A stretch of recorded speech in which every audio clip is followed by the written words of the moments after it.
All right. So for the past 2 months on like my TikTok page and YouTube, I've made it very clear that the Death Riders are not good and they need to fucking end.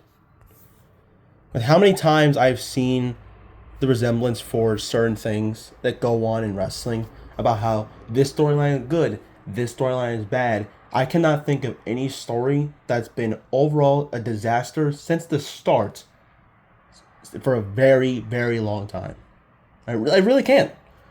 Because I really thought when we had this whole story with Death Rider starting back in All Out 2024, I really thought that it would lead to big success. Because the Elite storyline failed, and that was one of their takeover stories, and thought, oh, maybe another takeover storyline could do well. But then when I thought about it, I realized that this was the second takeover storyline that they've had in 2024. When is that ever possible? Like, when do you think of any wrestling company doing two takeover storylines in the same year? And both of them have been bad, but one of them actually ended very quickly before it got even worse. This one's dragged on since September, and it's gotten worse and worse as things went on. Because you have people like Jon Moxley, who's the main catalyst for all of this, who, while I love Jon Moxley, don't get me wrong, I love what he did in prior years. He truly is something special, and he brings a lot of value to AEW. But it's time for him to hang up those boots at this point. Because he has had so many bad matches ever since he first had this return in AEW back in 2024 when he cut that promo to Tony Schiavone saying this is not your company anymore. Sure, yeah, he had a great match with Bryan Danielson when he won the championship, but when he won that title, it's either been lackluster matches, okay at best, or overall disaster. Match Orange Cassidy to me was just fine. The match he had at All Out 2023 doesn't even come close to what this match was. Like, that match was 10 times better than this. It was definitely better than a match at Full Gear in 2023.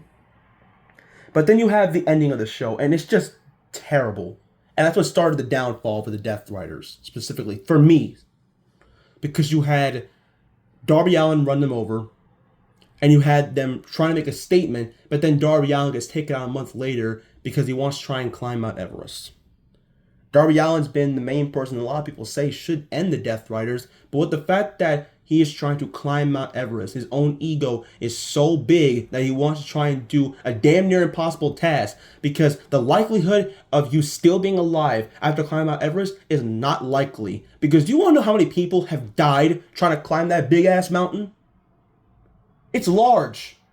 Why? Because it's very hard to do. The high winds up there, along with the possibility of having frostbite, which is most likely going to happen, it's like Darby Allin doesn't know what he's doing. Like, yeah, it's a big dream. A lot of people could possibly say, hey, I want to climb Mount Everest. You'll have no idea what y'all getting yourself into. But because of the fact that Darby is doing that, it's hurt the product a lot. Because that Fatal 4 match, that World's End, where it was supposed to be, it was him, Orange Cassidy, Jay White, and Hangman, was freaking horrendous, dude. It was terrible. And with the countless amount of interferences from the people that are in the Death Riders that feel completely worthless, Claudio, Wheeler, Yuta, Pac, and Marina Shafir do nothing to enhance the storyline. They're just there as the henchmen for Jon Moxley, who pretty much is the main reason why this whole storyline is going downhill. And then you have the match Revolution, where it's him and Adam Copeland, and that just brings a lot of things that went from good to bad. Because this is probably one of the worst main events I've ever seen in AEW. One of the worst matches in general. Like, I really thought the horrendously bad moment at the end of Revolution 2021, where you had the exploding barbed wire death match end in disaster when it wasn't even full on explosions, would try and even get close to being topped. Until I saw this. First of all, the match was bad in general. It was slow, boring, and you can tell that Adam Copeland is not the same that he used to be. And Jon Moxley, since he became this whole, like, what do you say, savior with this whole Death Riders character, has started to slow down in the ring. He's changed his wrestling style, which, I mean, if you want to try and change your style up from having different characters, that's fine. But it's led to some bad matches. But then you add Christian Cage to the mix, and he finally catches in that little briefcase or the little contract that he had of just him trying to get that opportunity. And he fails. He gets choked out with the Bulldog choke by Jon Moxley. Like, what are we doing? I mean, sure, yeah, like, you had a little bit of relief when Swerve Strickland came out. It took out Jon Moxley. But nobody's talking about that. They're talking about how bad the match was and how bad the ending was. Like, Revolution was an amazing pay-per-view, but the fact that this was the main event and that's how you end your show is a terrible way to go out. The main event should have been Toni Storm, Mariah May, because not only did it tell a phenomenal story, they had a great match. In fact, if you look at how Revolution is now compared to how it's going to be possibly on Dynamite tomorrow, 3 great stories. And Mariah May and Toni Storm, Will Ospreay, Kyle Fletcher, and Swerve Strickland Ricochet are all done. What's next? Like, what's the next story? What does Toni Storm do? I don't know. Because she came out of possibly one of the greatest women's rivalries of all time, and now, what's next for her? What's next for Mariah May? What's the possibility of the Death Rider storyline getting worse and worse because Jon Moxley's still world champion? I don't even think the briefcase has the world title in it. Personally, for me, I don't think it's possible because there's no way that big ass title is in that small ass briefcase. But dear Lord, the more I talk about the Death Riders, the more it pisses me off. Because I want to try and think of positive things for AEW because there are a lot of good things about it. But off camera, whenever I'm in like Discords, I talk a lot of negative about it because there's a lot of things going on that really affect the product. And this is the biggest example. Like Chris Jericho right now, currently. Fucking hate the learning tree gimmick. Mercedes Moné, to me, not putting a lot of talent over. And if anyone tells me, oh, she's actually making it to where these people become stars, where's half the roster then? Because half the roster that she has faced so far are not on TV anymore. And then there's Jon Moxley and the Death Riders. Like, God. Like, it sucks because I want to be a big fan of AEW. I want to try and have that feeling that I had back in 2021. But it's just gone.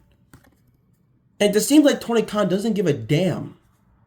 It seems like he's not trying to actually look at what the fans are asking him to do, and that is to end this storyline before it continues to try and make it to where people will no longer watch your product. Because a lot of people that I know haven't stopped watching the product because they know how bad it's getting right now. But like I said, is it all bad? No, there's some great things. But it's not all positives. You can have all the great wrestling you want, but if you have no stories or your story like any type of gimmick, then what is the point of watching your show? That is my big thing. If you have none of those, then it's going to turn out ugly. So I'm hoping everyone that's watching this understands this is not a direct shot to Tony Khan. This is something he needs to understand. This is a benefit of the doubt. This is something that he can learn growing up as a better booker for AEW, and that is to put this storyline to rest. Have Swerve win the title at Dynasty and end this fucking storyline. Because if this is the main storyline heading into All In, I guarantee you are pretty much asking for a company to die. And I don't want to say that. I really don't. But something has to be said. Something has to try and open his eyes for once. Because if he continues going down this path, then I don't know what to do. I don't know how long I can continue watching AEW if it goes like this for the rest of eternity. Because I'm not just going to watch a product for just wrestling. When I watch wrestling, I don't just watch it for the in-ring action. I watch it for the storytelling, the character work, all of that. That is the main reason why I got into wrestling in the first place. It's not just the wrestling. It's how captivated I was by the people that were actually doing all the work. And I know Jon Moxley is very passionate about all of it and very hopeful that the storyline could work, but sadly it's gone a different direction and it's gone downhill, and now people are literally telling him to end it and cut it. Get it done. So Tony, grow a set of balls and end this godforsaken storyline. God, I can't anymore, dude. I can't, man.